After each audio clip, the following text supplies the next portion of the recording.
Some of the headlines. This is Democracy Now!, democracynow.org, The War and Peace Report. I'm Amy Goodman.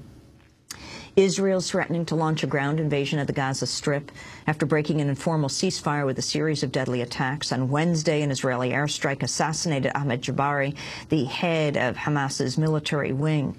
The bombing continued throughout the day and night, killing at least 13 civilians, including a baby and a mother pregnant with twins. More than 100 Palestinians were also wounded. The toll is expected to rise.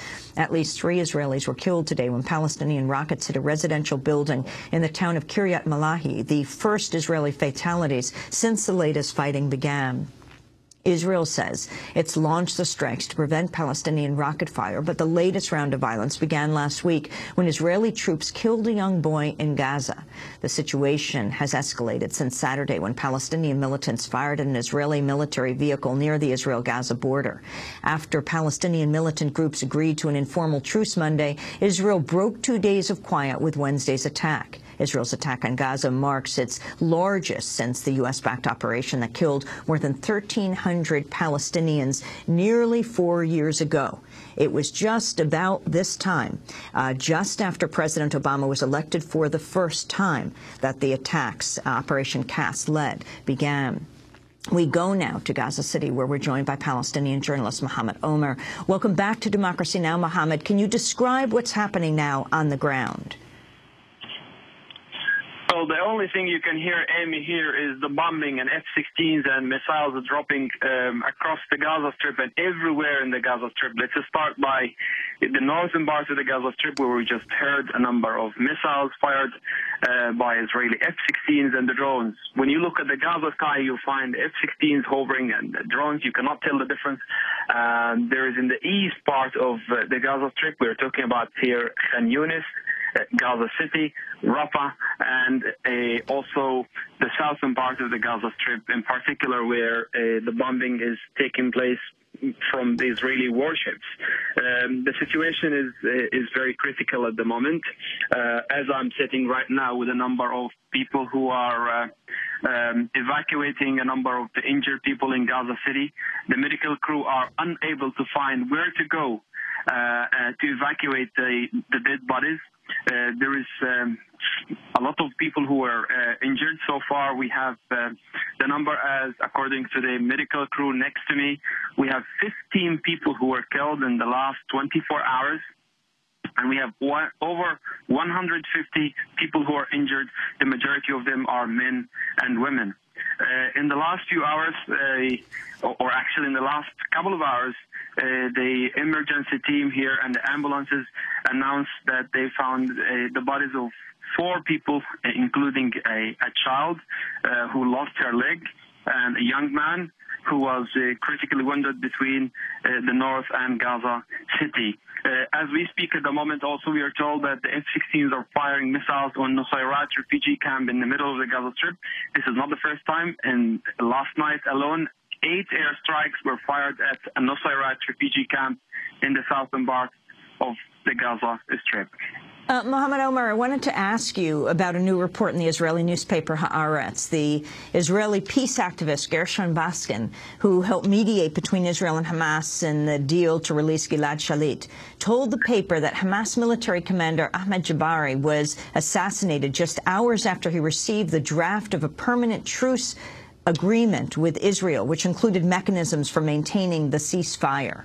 What do you know about this? Well, this is accurate. This is what some of the Hamas officials are confirming. Now, I should say that there is outrage among the Palestinian political parties, particularly Islamic Jihad and Hamas, and even PFLP and the more secular movements. They are angry because they say that al-Jabari is known as a moderate and negotiator.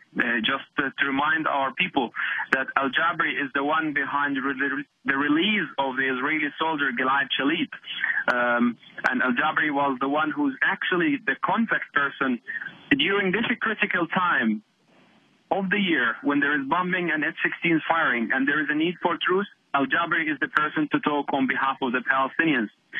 So far, the Egyptians will not be able to reach anybody. who's able to talk to the Palestinians and to install real truce. It's exactly like losing Yasser Arafat, who has a lot of influence in the Palestinians. And now we are losing al-Jabri, who has a lot of influence in the military wings of all the political factions, given the fact that he plays the most important role as a Palestinian leader among the Palestinian factions and in the Palestinian streets. Mohammed Omer, how did this latest violence get started? The Israeli government says it's because of Hamas rocket fire out of Gaza. Well, there was a truce, actually. There was a truce, and the Israelis made it possible for the people to believe that there was a truce. Otherwise, someone like al-Jabri would not be moving in Gaza City. That's out of the question. Most of the Hamas leaders, when there is no truce, they won't be moving. He was driving with his driver or with his bodyguard, Mohammed al-Hams, in the streets of Gaza City. And I happened to be next to this bomb. There was absolutely quietness. There was no need for worry for anybody in Gaza. There was about 2 days ago where they were installing truce, and al-Jabri was involved in this. It was just a sudden attack by the Israeli F-16 missiles which hit al-Jabri and caused all this riot. And the retaliation, which is coming from both Hamas and the other factions who are firing rockets. As we are speaking right now, I'm just getting more breaking news from the medical team next to me that the Israeli warships are firing missiles at the houses of the people. Yes, they are firing missiles at the houses of people in Rafah and in Khan Yunis. And the ambulance crew they don't know really at the moment where to go in order to evacuate the bodies of the people. It's exactly like the situation yesterday.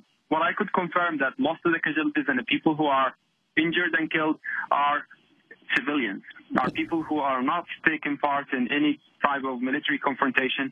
Israel is indeed attacking people who are inside their homes. We have seen a lot of the families who are trying to flee the border line area to go to the middle of the Gaza Strip. But then the middle of the Gaza Strip is being bombed by F-16s. Those who are fleeing from close to the beach because they fear that the warships are going to fire at them, they are faced also with F-16s firing at them in the middle of the Gaza Strip. The same with the people who are living on the east of Gaza City and the southern part of the Gaza Strip, who are facing constant gunfires caused by the Israeli tanks on the border. Mohammed, you actually are from Rafah, is that right? And you were there earlier today? I was in Rafah today, and I was in Gaza City today, and I'm still in Gaza City. I commute between Rafah and Gaza City. Last night I was in Gaza City. I returned this morning to Rafah, and I'm back now to Gaza City. Earlier today, Egyptian President Mohammed Morsi condemned Israeli airstrikes on the Gaza Strip as unacceptable. This is what he said. I spoke just before dawn today with U.S. President Obama, and we spoke about the necessity of ending this aggression and making sure it is not repeated. Peace and security in the region is the right of all, without aggression and this type of bloodshed. During our conversation, we examined the ways in which we could calm the situation and end these actions and this aggression and bloodshed, and how peace and security could be achieved and how the region could be stabilized without problems in the future.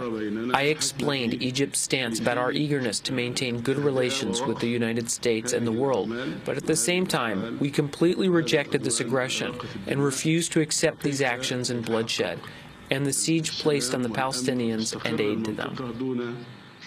Egyptian President Mohammed Morsi spoke on Egyptian television. Mohammed Morsi apparently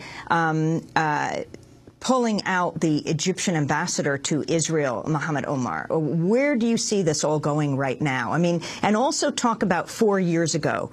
It was about, what, a month from now, 4 years ago, right after President Obama was elected for the first time, before he was inaugurated, that Operation Cast Lead happened, that killed more than 1,000 Palestinians. What do you see happening now? Oh, well, it brings back the minds of many Gazans to the Cast-Lead war on Gaza, actually. Many people, when they think of this, they think, oh, this is Cast-Lead too. Because you can see it in the streets. If you go walk on the streets of the Gaza City or anywhere, people are rushing into the shops buying food and the stocks. The Gaza stations are if not running on near empty, they are very crowded with people trying to get as much fuel to run their electricity generators. As we speak right now, I don't have electricity at the moment, so we have to rely on electricity generator in order to work. Where I see the situation, I see it's going to deteriorate. I see it's not going to be solved anytime soon. I think now the Egyptians will have to find another Palestinian instead of Jabri, who was assassinated yesterday, who they can talk to. I really don't see that the Egyptians will be able to succeed to contact anyone from the Hamas leaders, given the fact even journalists who are in Gaza City cannot reach the Hamas leaders because they are all underground and they are not reachable by their phones. And there is no way to deliver the message about any type of ceasefire or truce because the number of people who are trying to reach the Hamas officials for comments, including some Europeans who are trying to understand where to go after al-Jabri assassination. Nobody knows where to go after al-Jabri assassination. I'm afraid this wave of violence is going to continue for a number of days.